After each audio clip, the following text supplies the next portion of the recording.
New Call of Duty mobile patch notes just dropped and they are a game changer. Huge flame knock nerf plus major updates you need to know to stay ahead of your competition. Don't miss out, let's dive in.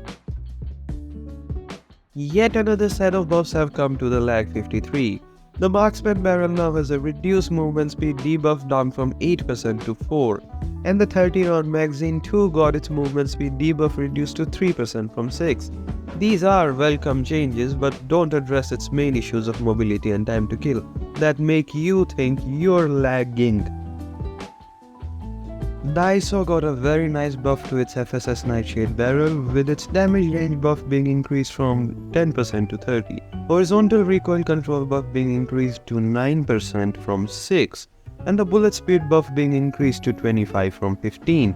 This is a great buff to the most used barrel on the ISO and will serve to make this gun slightly more viable. This buff is dedicated to a single HSO405 user in the world, as it received a rather baffling change to its damage profile, going from 26-19-11 to 26-25-11, and its second damage range being reduced to 10 from 11. This does mean, though it now has a slightly reduced second range, it will now be able to kill in 4 pellets instead of 6, making it very powerful for CQC engagements. The BP50 is getting a nerf. Don't fret, Mythic owners, it's only in the BR mode. Why the hell won't they nerf it in multiplayer though? Anyways, its damage profile will change from 24-22-2018 to 24-20-17, which noticeably worsens its time to kill outside of close range. Although it will remain one of the fastest killing ranged weapons in BR, just not the fastest. It still maintains its excellent handling and low recoil, so while it's no longer the most broken AR in BR, it remains as a very competitive choice. Expect a new top weapons list for BR this season.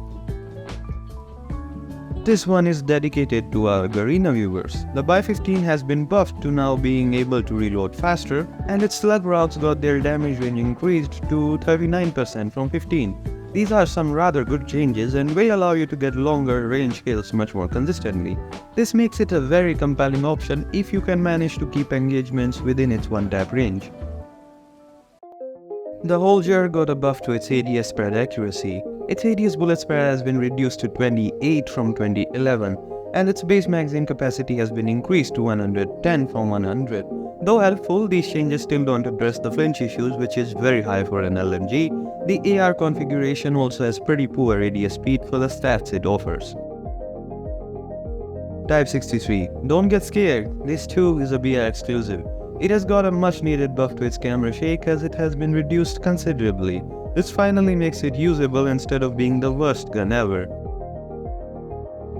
The Bruen received a buff to its lower torso multiplier, or the stomach multiplier for our less technical viewers out there, going from 1.0 to 1.1. This change will allow the Bruen to be much more consistent in maintaining low time to kills and greatly improving its 4-shot kill potential, making it a decent off-meta pick for you next season. The PKM received a buff to its ADS bullet spread accuracy, being reduced to 17.8 from 18.8. This is a rather negligible change, but it could occasionally help out in long-range engagements. The RPD also saw a buff, with its ADS bullet spread being reduced to 17.10 from 21.10, and its upper chest multiplier being increased to 1.1 from 1.0. The BSA buff is very helpful to spam your unlimited ammo. However, the multiplier buff would need you to land 3 shots to the chest, which is less likely than you getting isekai tonight. However, it's gonna occasionally help to kill 4 shots in the second range. The UL-736 received buff to its ADS BSA and ADS movement speed, with the bullet spread reduced to 21.8 from 21.11, and ADS movement speed increased to 2.8 from 2.5. These changes do help the UL slightly, but still don't help with the poor mobility and leave the other issue of poor time to kill entirely unaddressed. Now let's hold a rapid fire round with some game changers that go beyond just weapons. Here are the key updates. Bull charge buff, easier control, and improved collision logic mean you can plow through enemies with more consistency. Definitely one to watch out for.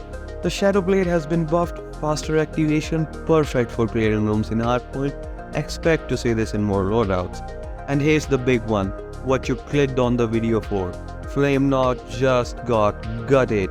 Its max duration is slashed from 180 to 40 seconds, and it's harder to earn, going to 1000 points from 900. You'll need to think twice before using it recklessly now. Please equip annihilators to counter these though, guys. Death Machine has also been buffed, damage reduction buffed to 25 from 10. Combined with Tag 5, this turns you into a walking tank. The other updates are smaller but could still give you an edge. For instance, the Molotov got a nerf to its burn radius, going from 3.5 to 3 meters, and you get 2 combat axes per life now. Lock and load, going dark.